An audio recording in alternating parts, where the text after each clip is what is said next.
work our way down. Susan? Hi everybody, I'm Susan Werner. I'm a songwriter and perform around the country, and I'm part of this panel because I wrote the score for Bull Durham the musical based on the MGM film, and that will go up in a Theodore Raleigh production again this fall from September 11th to September 22nd at Reynolds Theater at Duke, and then hopefully have a future life on a national tour and maybe all the way to Broadway. We'll see. Hi, I'm Robbie Schaefer. For a lot of years, I played in a band called Eddie from Ohio. And then I about 6-7 years ago, found myself writing a musical for the first time called Light Years, which was produced in Washington, D.C., and now has been made into the aforementioned film called Burst the Silence. I've also written a second musical since then, which is still waiting to be produced for one of these days. Yeah, that's why I'm here. Hi, I'm Sidney Sheperd. I am the representative from the band Bandits on the Run. We're a musical trio, but we're also all actors. We come from a theatrical background, and we've recently really got into writing musicals. We wrote music for a production of As You Like It. We're currently writing a show about the Yukon Gold Rush, and our most sort of high-profile thing that we're doing now is a stage adaptation of What's Eating Gilbert Grape. So, yeah, that's me. My name is Johnny Gallagher Jr. I'm an actor and a singer-songwriter. I was in 2 Broadway musicals about a decade ago. One called Spring Awakening, which was featured the music of Duncan Sheik, and American Idiot, which was based on the Grammy-winning Green Day rock opera. And I just finished a run in Washington, D.C. with one of my best friends, Adrian Blakensko, is in the show with me. It's called Swept Away. It features music by the Avett Brothers. And I have a new record of my own music coming out in the spring as well. Right. So each of you, each of you mentioned a little bit of why you're on this stage, as it were. Well, let's dive a little more deeply into, how did you get started in the theater, enter the film world, and I'll sort of point out, I think we have an interesting panel here because 2 came out of the singer-songwriter world into theater, and then 2 of them sort of came from theater into the singer-songwriter world and back and forth. So I think there'll be some interesting perspectives here, at least based on the pre-call. I found them interesting. So, Susan, how did it really all get started? How did you get connected with Bull Durham? So I was doing a show at Joe's Pub in New York, and 2 producer folks came up to me and they said, have you ever written a musical? And I said, no. They said, have you thought about writing a musical? I'm like, no. And they said, well, there's something about your songwriting. Many of your songs have a theatrical architecture to them. And I said, what do you mean by that? They said, well, it starts in one place and ends in another. That by the end of the song, you know something that you didn't know at the beginning of the song. A short example of that is the Beatles' I Want to Hold Your Hand, right? It starts saying, I want to hold your hand, and by the end, it's said, I want to hold your hand. Tom Lehrer, the comedian, has a song called I Want to Hold Your Hand in Mine. Starts with, I hold your hand in mine, right? It's a love song. By the end of the song, it's revealed he's holding the hand that he has severed from his girlfriend. Okay, that's a theater song, right? It ends somewhere different than where it started. Now, that's a bit of a gruesome example, but you get the idea that there's a process, right? And I said, yeah, this sounds interesting. And so we started a conversation, and they said, do you like baseball? I'm like, yeah, I like it a lot. And they said, great. And so I began writing it because I did it to prove I could do it. That sounds crazy. Which is a little crazy. It's not crazy. But I wanted to prove I could do it. Yeah. And so I've been doing it now for about that many years. 12 years, right? And so we'll see what the long-term story of it is. But to say that as a songwriter, I was out as the best ambassador of my own work and of what it is I do. And when you make something that's good and other people notice it, that's your best calling card as far as I can tell. So Robbie, what about your start? I've heard you say that you suddenly found in fact you said it a moment ago, you found you were writing a musical. That's a fascinating turn of phrase. Yeah, I was the most surprised. It just seems to be a pattern sometimes. Yeah, no, for me it was it's a very personal story, and so I found that, there it is again. After my father passed away, I wasn't interested in doing what I had always done, which was write songs and make an album and go out and play shows.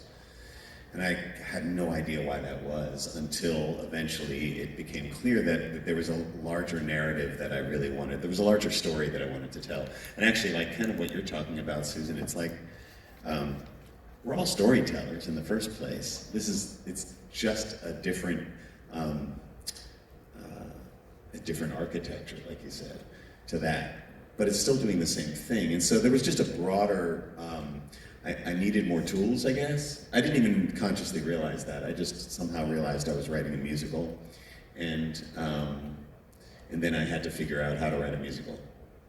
So, and that was fun. It's such a puzzle piece, which a lot of the time I think when we're all writing songs for ourselves, maybe the latter, I don't know how it is for y'all, but the latter part of that can be a puzzle piece, like when your brain gets involved, but the first part is just all inspiration, right?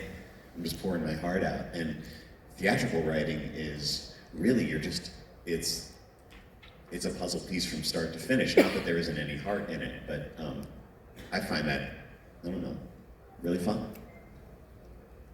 Sidney, talk a little bit about your journey. So I think it can kind of be summed up in the journey that we've found ourselves in with Gilbert, because I went to school for acting at this place called University of North Carolina School of the Arts. I was just focusing on acting. Hey, you too? Yeah, I went to the high school program. No way. Okay, we gotta talk. That's awesome. Regina and I went to the high school program, and then we ended up in college together. So I've known Regina for forever. And actually our senior year, this guy, Peter Hedges, who is the author and screenwriter of What's Eating Gilbert Grape, came to our school and was like, I want to meet people who are making their own work. And we really hit it off. And he followed Bandits pretty much from our inception as a band. He supported us, come to our shows over the years. And actually the way I met Adrian, who's in the band and is also my husband now, was he was busking on a subway platform. And so that's how the band sort of began. And then our other collaborator, Christopher Sears, who's working with us on the music for this show, is someone that Peter found on the subway, who also happened to be like a best friend of ours. So it's just all a very sort of serendipitous soup of happenstances and yeah, I mean, just all of us being actors and songwriters, it came really organically to write songs for characters. So yeah.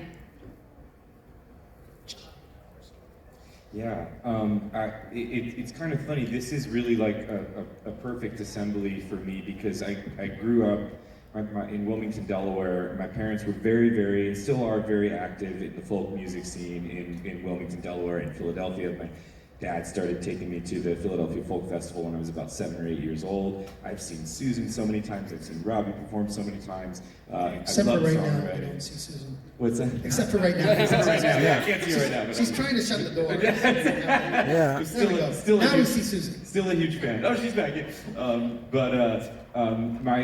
My mom also was active in local community theater, and my sisters were as well. And so I looked up to my parents in the singer-songwriter world and in the theater world, but I didn't really aspire to be a musical theater actor. That wasn't really my dream. I wanted to be I wanted to be a songwriter, and I wanted to learn guitar, and I didn't really have the patience for it, but I wanted to get involved in the arts. And so when I was young, I started doing local community theater in Delaware, and I met a manager outside of Philadelphia who started sending me to New York City for auditions, and that just kind of took off, and I followed that momentum.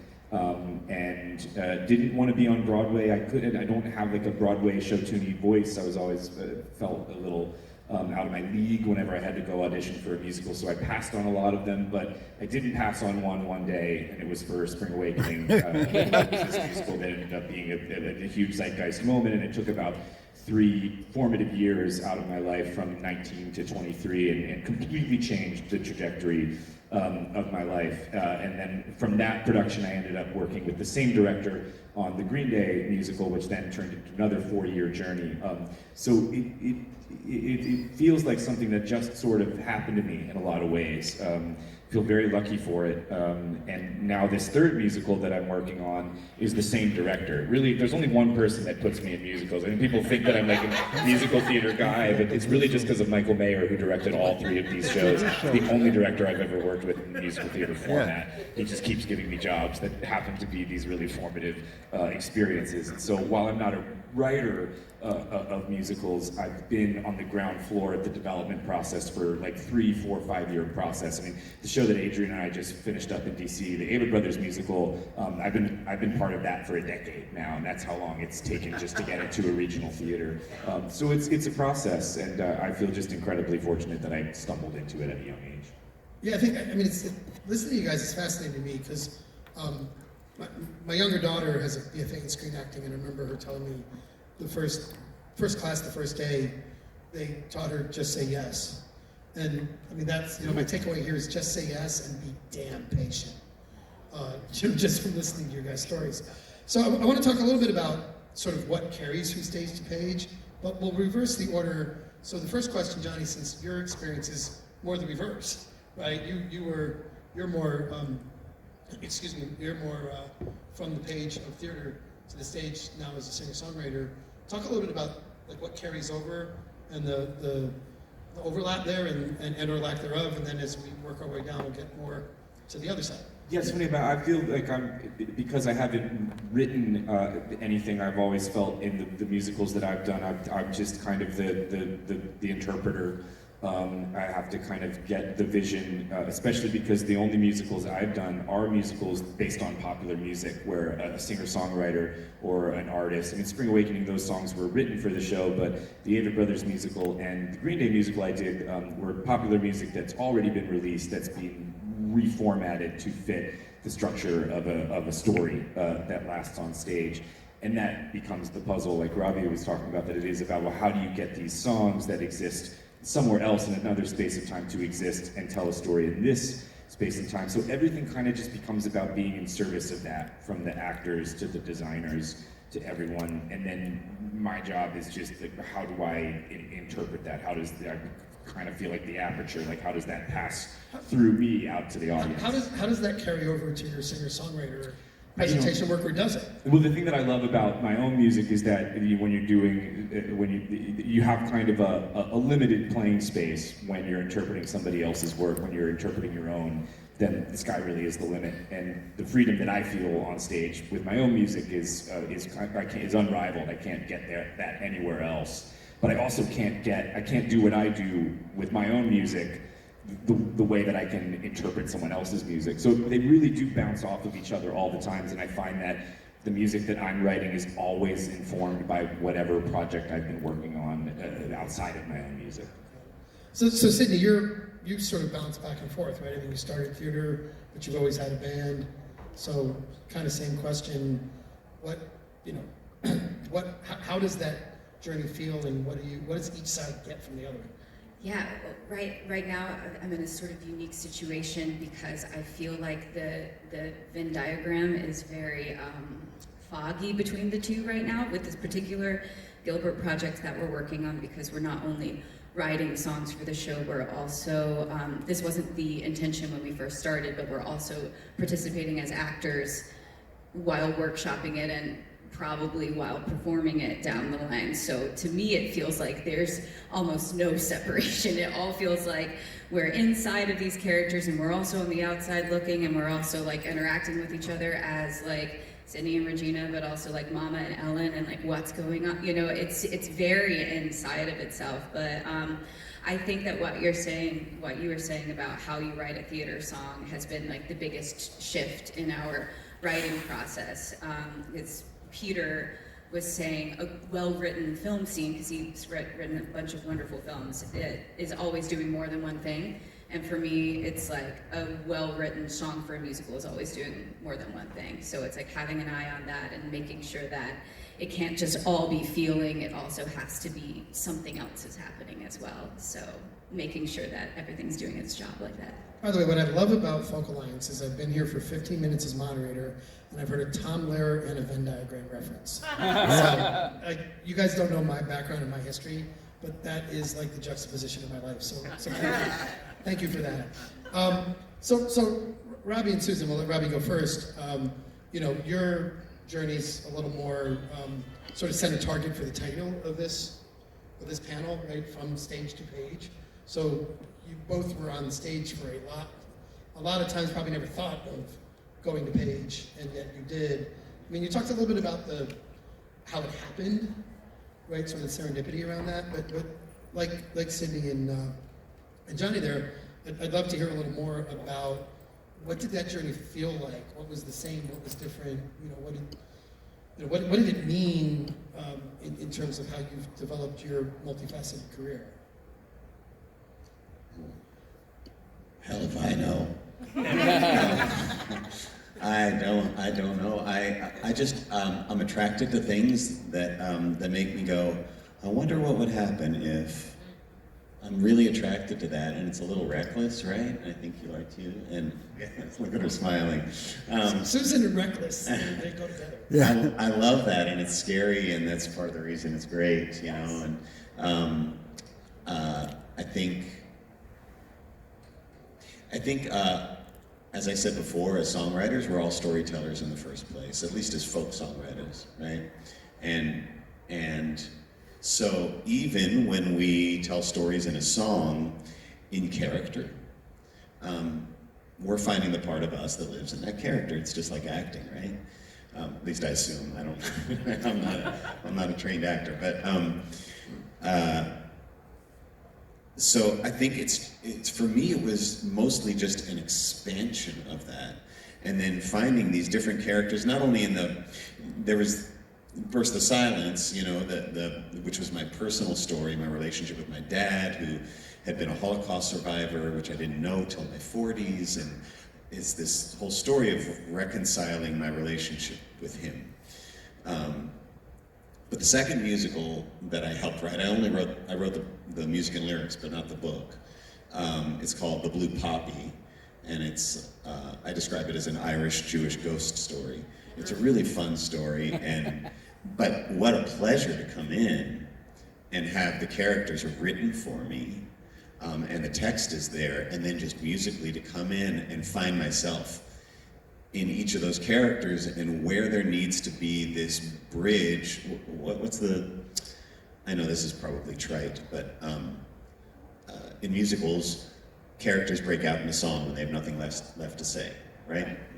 So to find those moments in a script and say, here, and now I'm going to move them from here to here, but it still has to be here. I don't know, I just find that really fascinating, and I wonder if I can do that. You're doing it. Yeah, I guess I'm doing it, but every time I wonder, I go, can I do it again? How about your journey from stage to page? What struck you through that? So the story of Bull Durham, there's a script, right, from the film. So I got the script, it's about this fat. I start looking through it, and I'm like, that looks like a song right there. Right, that looks like a song. I think something Robbie just said, I just want to repeat that, because that was really key too, is when the character feels so much that speech is not enough, that's when the song happens. So when looking at a text for a composer, it's called song spotting. Where does that character take off? They're feeling so much, it just starts to happen, right? More than speech, right? Then we need to give them notes. And they sing. And to look through the script and just circle these spots where the feeling is getting intense. Also where music can carry over time. That was something interesting to learn. Music in a musical can create a vehicle to get these characters through a year, through a month, through a bus ride, through a day, through an afternoon. Think of the opening number of musicals that you've enjoyed, or the Act One closer. often those are journeys over time, and that's part of the magic of musical theater that's hard to achieve as us individual songwriters. And when we get to do it, boy, is it fun. Especially when, all of a sudden, here comes some choreography. And now this thing is a big, pumped up chiffon of musical theater. And that's the big fun of it. That's what's bigger than being a singer-songwriter, is this thing can just, like a spaceship.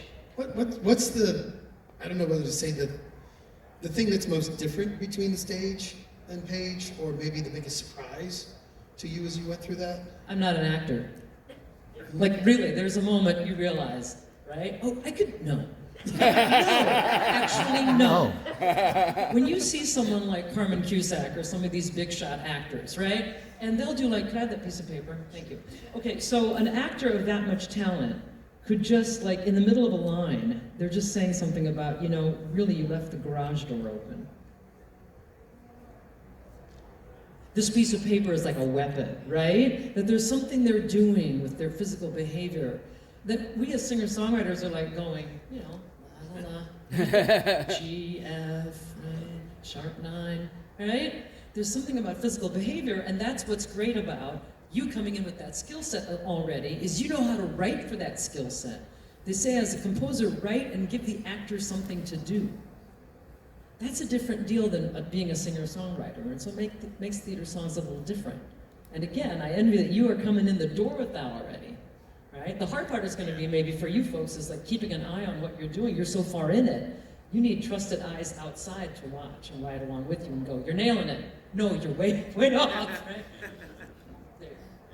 Robbie, what was your biggest surprise? I had a steep learning curve in terms of, we talked about this on our call together, and I had a steep learning curve as far as understanding that the arc of the story and the arc of each character's story had to last longer than 3.5 minutes. And it's just not, or like you said, right? You were talking about I Want to Hold Your Hand, right? And that's okay for a song. In fact, maybe it's great because you're leaving room. I don't know why that is. Maybe it's because you're leaving room for multiple listens, and the song can morph as you change personally. Whereas in a film or a theatrical production, most likely, more often than not, people are experiencing this once, and then they're gone, right?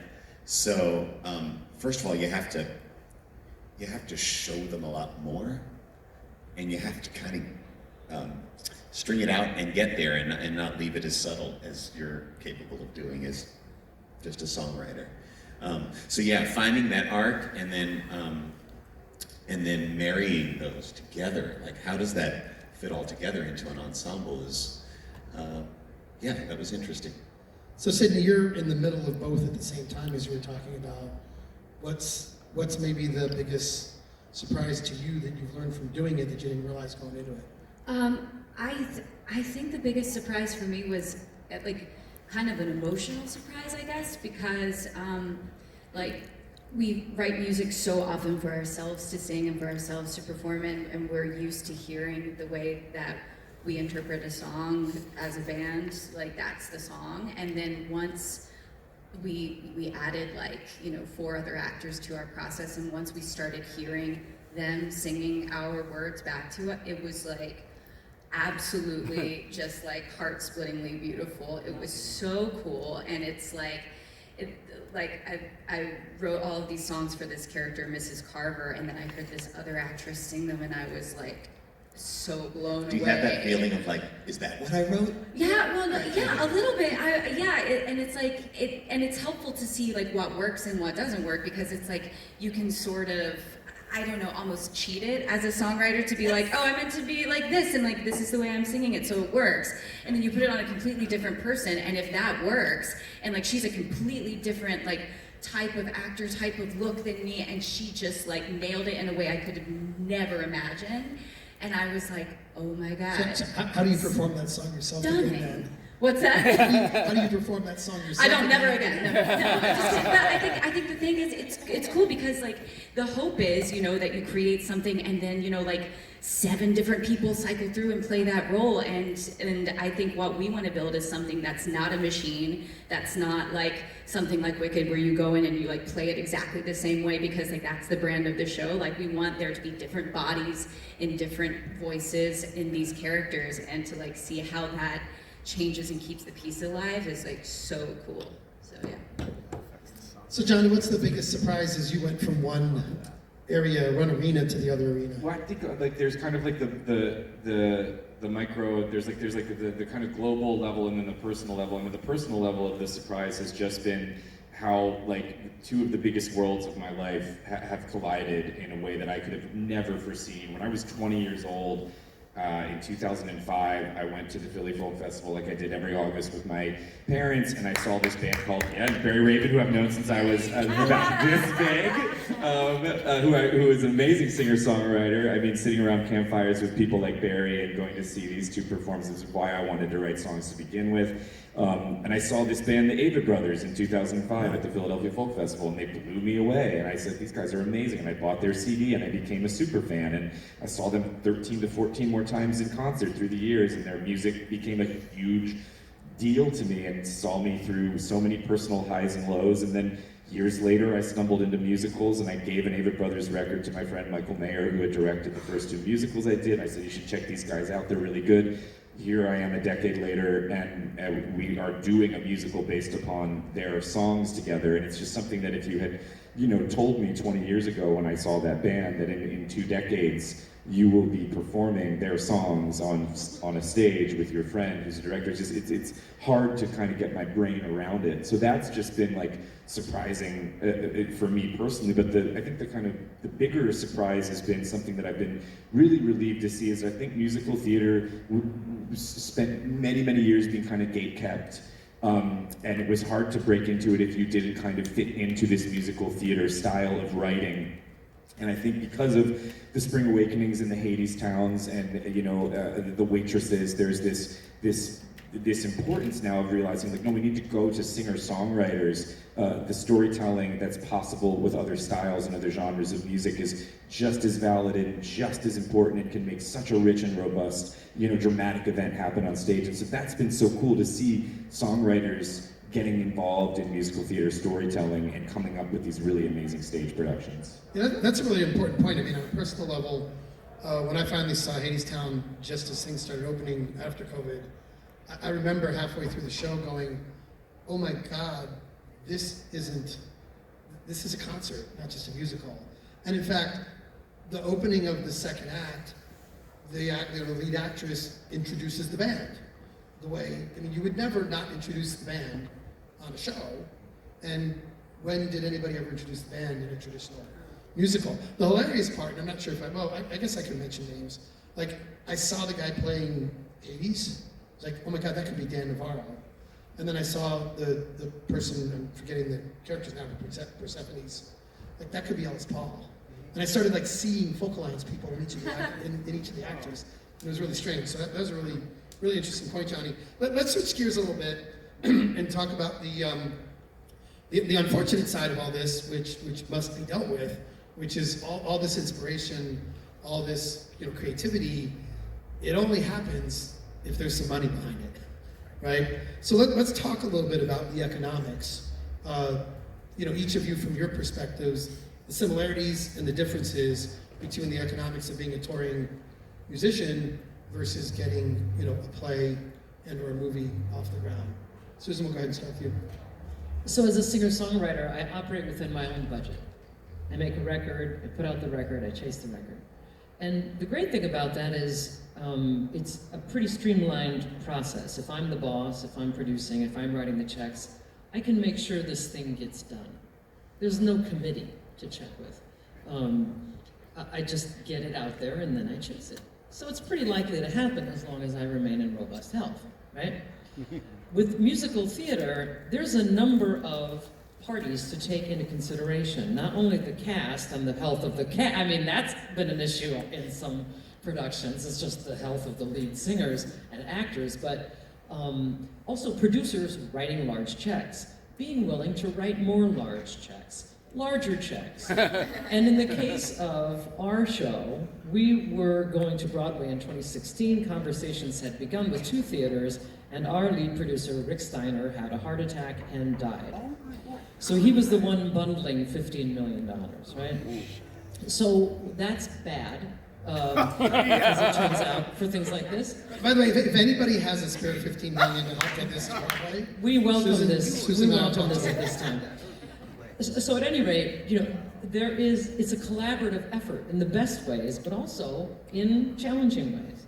So one thing I wanted to make sure I mentioned today was, I think it's important for creatives to have, us creative people here, to have a couple different projects going on, if you can, at the same time. Some that are really within your wheelhouse to bring all the way through, right? That no matter what happens out there, hurricanes, hellfire, you are going to bring this thing out by yourself. And then other ones where you work in combination, tandem with other people, because you learn something by that. And even though Bull Durham hasn't had its great moment in the sun yet, one thing that happened with this show is I feel like I learned how to make decisions better. I saw people making decisions with tens of thousands, with hundreds of thousands, with millions of dollars at a time. I saw people make decisions to get to an end point and stay focused on that end point. And I didn't know that was going to happen from this, but I'm grateful for it. It made me better at making decisions. But anyway, maybe some of the single and maybe some of the team efforts at the same time. And good luck with whatever you're up to. Yeah, that's great advice.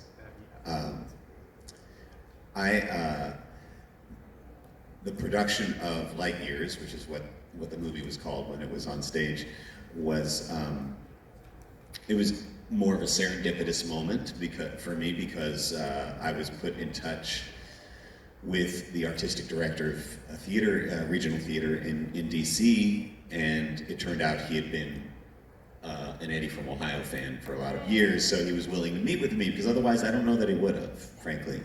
And so I wouldn't quite call that luck. That's a lot of hard work for a lot of years, right? But still, it's serendipitous too. And so that theater ended up, he worked with me for 2 years helping to develop the show, and then we put it up. And of course, regional theater is a nonprofit, and so we're not necessarily looking for investors in these kinds of things, but you are looking for underwriters. And I don't remember how much the show cost to put up, but it was, I think, maybe between $300,000 and $400,000 or something like that. It's not nothing, but it's not an enormous. But I didn't have to deal a lot with that. And yet, like you said, I was sitting just waiting for that call to say, okay, we're good, right? And then to turn it into a film is a situation in which you need to find investors. Donald is an executive producer on the film, and that is a really, really, really hard thing to do. And you can't hit go until, ideally, it's all there, or most of it's there. I've learned a lot about patience, B, controlling what I can control, and that's really, really hard as somebody like you who, well, probably like all of us to some extent, that we're used to having control over our little baby. And also, really, I've become way more discerning about who to hand this to and who not to hand it to. And I think that's a really, really big thing, because when we have an opportunity to get our little baby out into the world, I don't know about y'all, but I just want to get it out into the world. Oh, you'll do it? Okay, great. And maybe you're not the right person maybe you don't get the gift of this. Maybe you haven't earned the gift of this. And that's really hard when you're just dying to get it on a stage or get it filmed. But I know that's one of the biggest lessons I've learned. Who to trust, who not to trust with your little creation. So Sidney, what have you seen as the similarities and differences on the sort of the money side, the finance side between the two worlds? Well, we're still at the sort of beginning of even learning about the money stuff of all of this, because we all come from an acting background. We kind of just show up. Like, the joke is that actors are always the last to know about anything that's happening, and now being sort of on, right? And so now sort of being on the other side of the table, I'm like, oh, that's because no one knows what's happening because everything is changing all the time. And there's no celebrating until things are crossed and dotted and like you're there and you're ready to go because like there's a million factors that have to go into it. There's like such a system, you know, and like, we come from such a DIY world where we're just used to hand making everything and just like, let's go to the subway and sing the song, you know what I mean? So it has been, you know, it's been different. I mean, yeah, it costs like a couple million to put on a show off Broadway at the theater that we're looking at, and so, but we're not having to, you know, really do a lot of the investor stuff, which is cool. But it's like, it is, and it's that expensive because it takes so many people to make it. It's not, you know, it's not just like we made a song, let's go do it. It's like there's so many. It's like a multifaceted thing. So. Yeah. Well, I think Robbie's point about who you give that to, because like on the one hand, it's okay, it's cool, you don't have to go raise the money, but the thing's going to make or break on whether or not that money's raised, and so who you partner with or allow to do that is really critical. Yeah. Johnny, what's your experience? I mean, I'm so glad that I'm so glad to be the last to know. Like, it's such a great feeling to walk into rehearsal and be like, there's tables and chairs and a set. And it's like, how did this happen? Oh, somebody's been working on this for years. It's funny, Johnny's always found it to be a really easy process. I don't know what you guys are talking about. But I do really relate to that feeling of like, until the lights have like gone down on opening night and people are applauding at the curtain call, it's like, it's not really real yet. You know, until you're really giving it away. But I am struck by the similarities too. I've been thinking a little bit more, been trying to pay a little bit more attention to. I'd always kind of just focused on like what's my role, what's my job, and I don't want to meddle with anybody else's professional side of things. So I've always kind of kept my head down and stayed in my lane. And as I get older, I am trying to kind of pay a little bit more attention to the multifaceted aspects of it. How is this done? And I was brought on very, very early on this Avett Brothers show. I said yes to it before there was a script and a song list. I just said, well, if it's the Avett Brothers and if it's Michael Mayer and they got John Logan to write the screenplay, who's an Academy Award-winning screenwriter, I just said, if it's these people, I want in. I don't know what it's going to be yet, but I want in. So it's the kind of privy that I've been to what it's taken to kind of keep kind of nudging it along. And then the irony that I've learned a little bit is that you can raise all the money and still not be able to find a place to put your show up.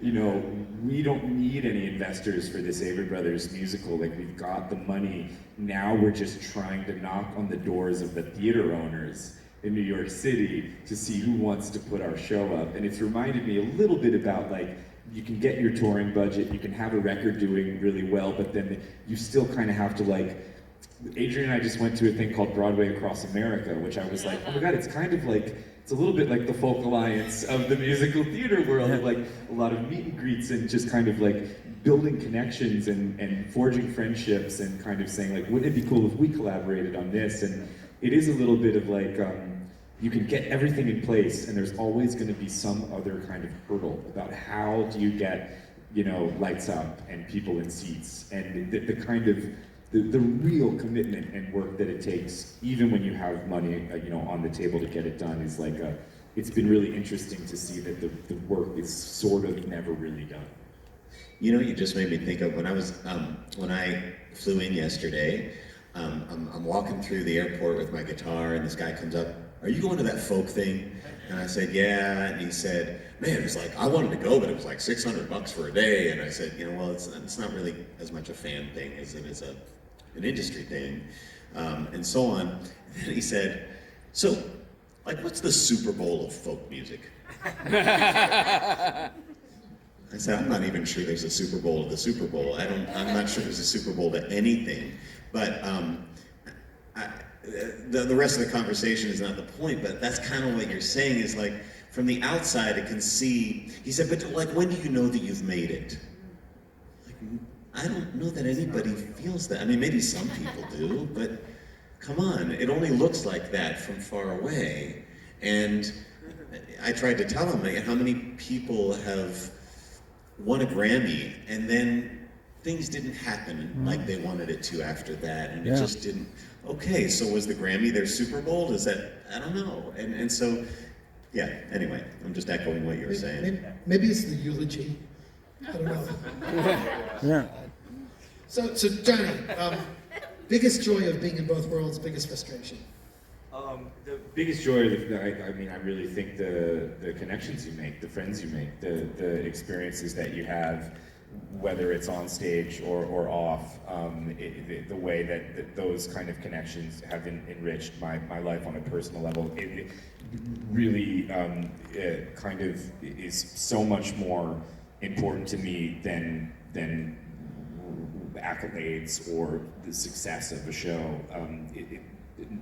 Those are great, and it means something when that happens, but measuring it through like the personal aspect of it is the highlight. I think the frustrations are just, even though I talked about it with kind of a glossy-eyed look a few minutes ago about the work never being done, sometimes it's just like, oh, is the work ever going to be done? Oh no, it can't be done.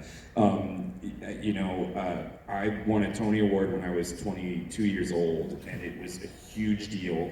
And I thought, well, now everybody's going to knock on my door and put me in TV shows and movies, and the sky's the limit. And I went back and did 3 more off-Broadway shows. I took steps back. I couldn't get cast in another Broadway show after that. I couldn't get on a TV show or a movie. I kind of got to other levels through the years, but it's like, it's that, I've come to embrace it now, years later, that it's like, well, I wouldn't want it to be too easy, and by all accounts, it has been rather easy for someone like me who started really, really young. But I think the frustration can be that it's designed, just like Robbie was saying, that it's like you're never really done. You know, you never really can kind of sit back and say, ah, yes, I've done it. You have to just keep doing it, and that can be totally liberating and frustrating at the same time.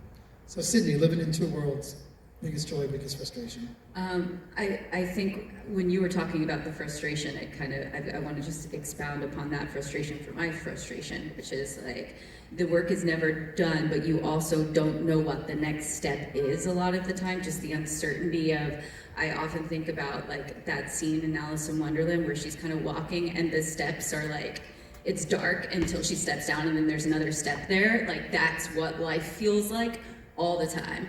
And sometimes that's really exciting, but for the most part, it's like really scary because, you know, we're just blindly going forward. We have these, you know, supports and we have each other, which is great, but there's like always that element of just the unknown all the time, like facing the void all the time. So that's it, that's kind of frustrating. And the biggest joy, I think, like in the space that I am at now is that I get to, you know, make this thing with like my 3 best friends.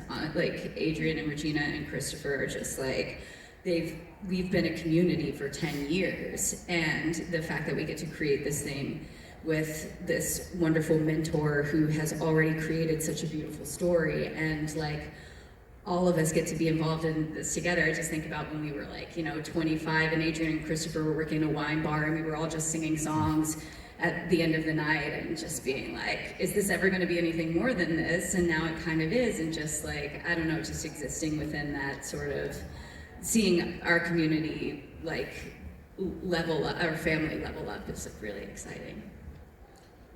Robbie? I don't have a lot of frustrations anymore, mostly because I think I have changed, and meaning in the way that I approach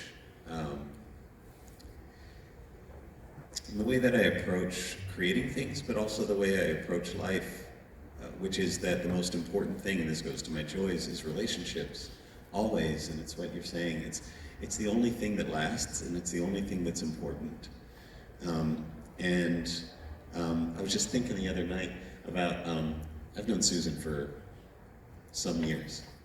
We've known each other a lot of years. We're not like constantly in touch with each other or anything like that, but we've known each other for a lot of years. And I was thinking of, I don't know if you remember this, but there was some show where you were playing with us, with Eddie from Ohio, and I think it was in Iowa. It was outdoors, and you asked us to sit in on one of your songs. And I realize I'm a good guitar player, but I'm not much of a soloist. That's just not my thing. And we're in the middle of Susan's song, and she just looks at me and she goes, "Take it." Yeah. Exactly. And I didn't fuck it up too bad. Yeah.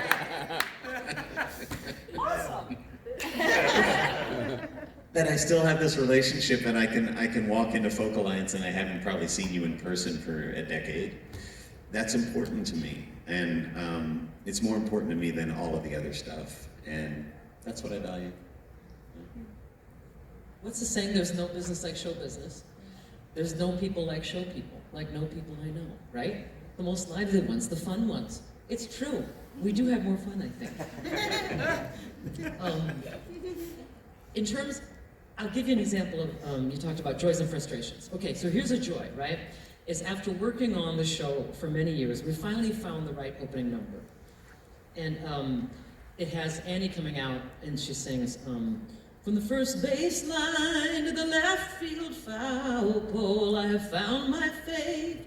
It's the faith that feeds my soul. I've searched this land from sea to shining sea. And the church of baseball is the church for me. Ba-da-da-da, right? It's this big thing, and it builds and builds. Here come the Bulls, and then it's the Bulls and the girlfriends, and it gets big, big, big. And by the end, she says, and the congregation shouts, "Go Bulls!" And the Hammond organ plays from today through fall. It'll bless our nights and days. We cheer, we cry. We stand, we do the wave. Everybody goes, woo! And the church of baseball, da-da-da-da-da-da. And the church of baseball, wee, da-da-da-da. And the church of baseball. Everybody turns, the ball players cover their hearts with their cap, flag, right on the flag. And the home ensemble of the bride. It's opening day, it's the opening moment, right? This is the magic of theater, right? Yeah. And this is Jack Fertel, a very clever producer, seeing that at the end. That's it, that's how a game starts. That's the beginning of the whole show.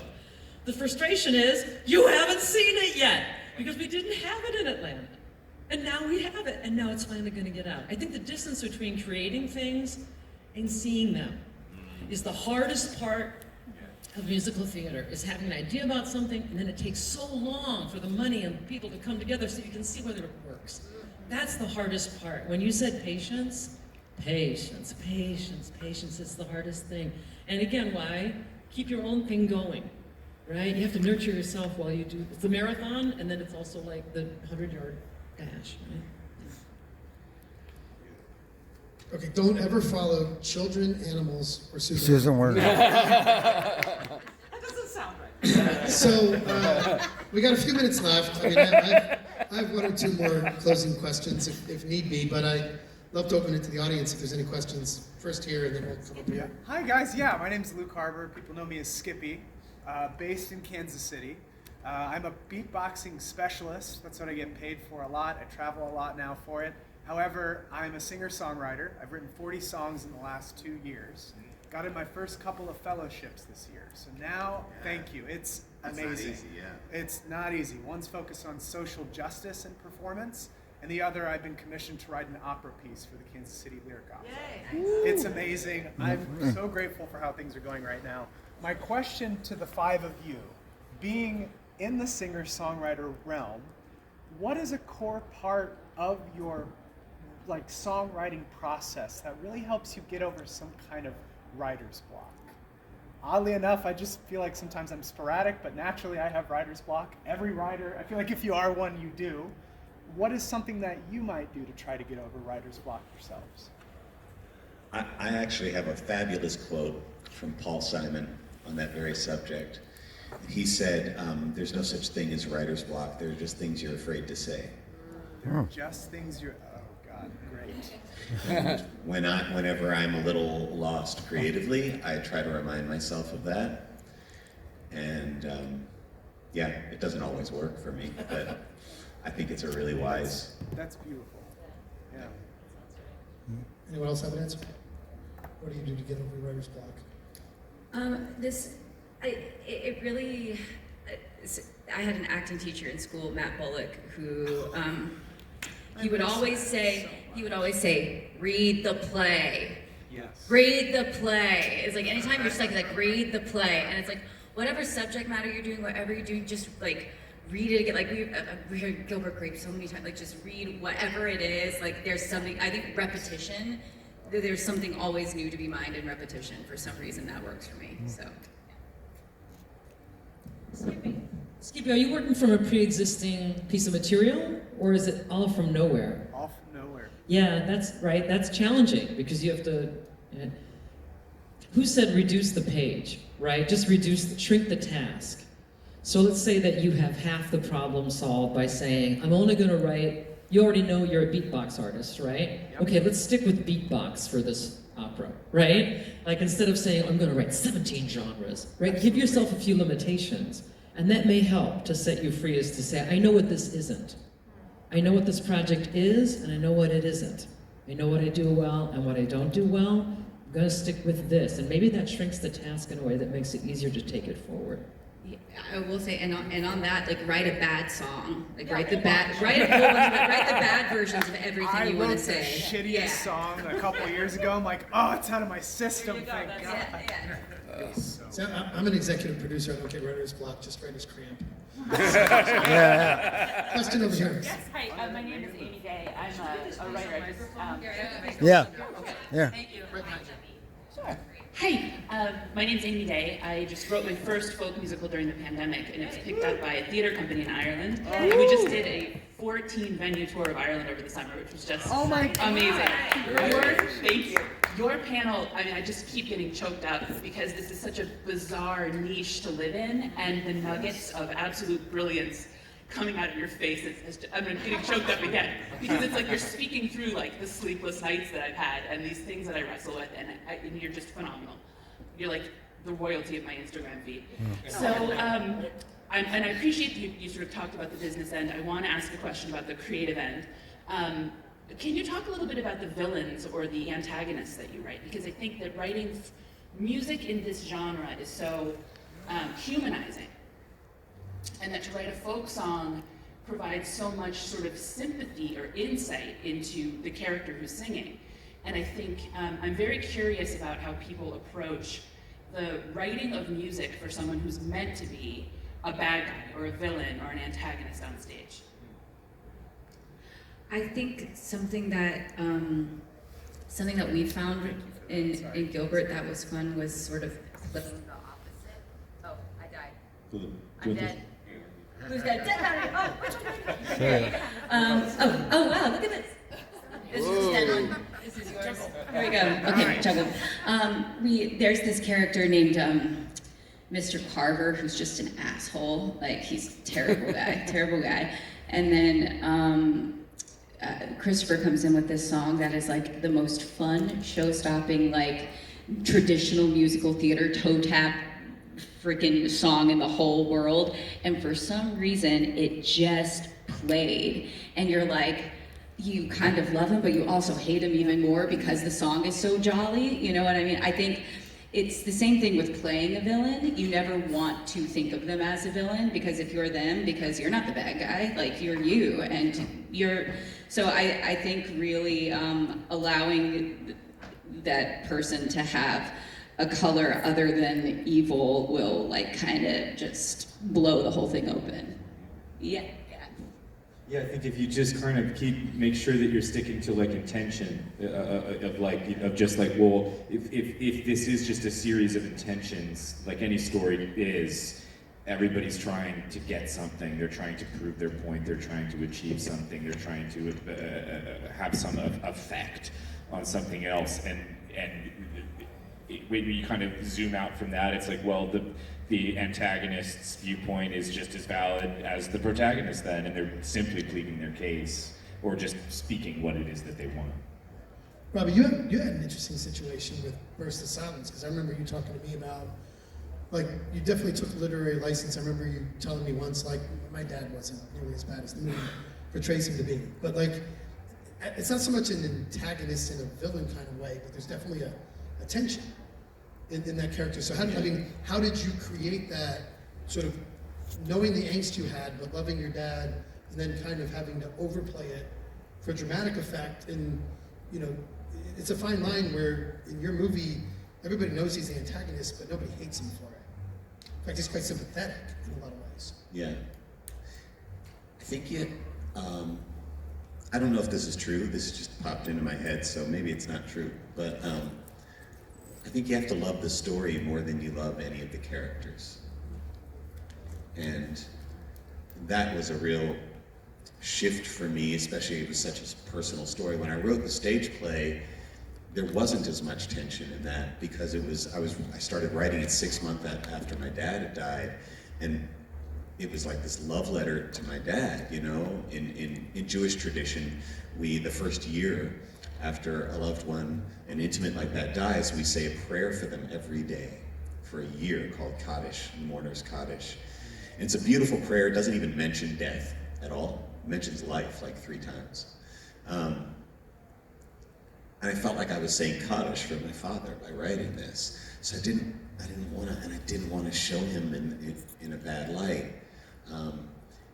And luckily, by the time that was shifted to a screenplay, it had been a couple of years. And I was able to see him in the film as more of a character.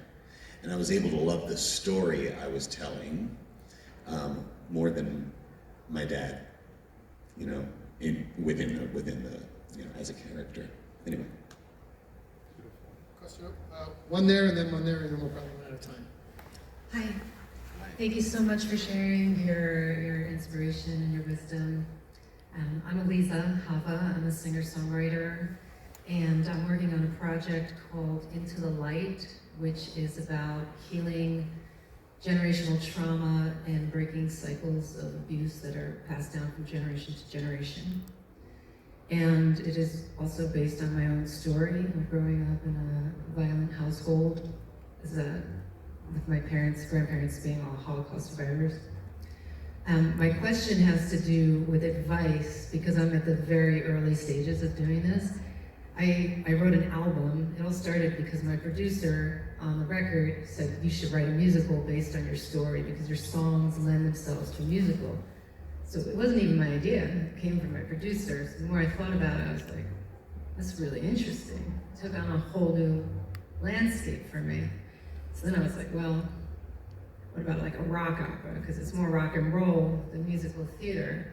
And I was like, well, that's really big. That seems such a big project. Then it kind of whittled down to like, maybe it should be a one-woman show where I'm singing my songs and acting these things out. I'm really at the beginning phases, but there is this kind of serendipitous synchronicity where I feel like I'm being guided to do this by a power greater than me. I was acting as a kid in musicals, but I gave that up to focus on music. So it's just coming back full circle. So I guess my question is, with all that background, what advice would you have for someone that's just really starting from scratch with such a personal story? I mean, I came to see the beginning of your movie yesterday, and I was really moved by it. So. She said it was your movie, so you gotta give me a voice. I don't know. I didn't know what I was doing at all. I love musicals. I grew up with them. I was Tevye in 8th grade, and I killed it. But I think it might have been my Super Bowl moment. I don't know.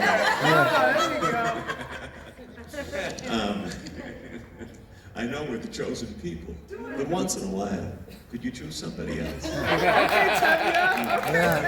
Let's go. Come on the roof.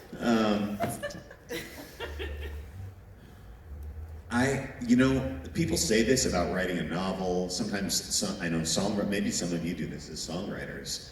I've never operated this way as a songwriter, but for the first time in my life, I sat my ass in a chair every single day for several months.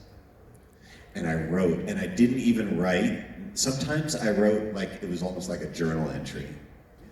It had nothing really to do with the project. So I wasn't concerned with directed writing every day. I just insisted on sitting for hours and writing every single day. And I haven't worked like that before or since, but it really, really just forced me to kind of get through some of the muck and get to the core of what it turned out that I wanted to talk about.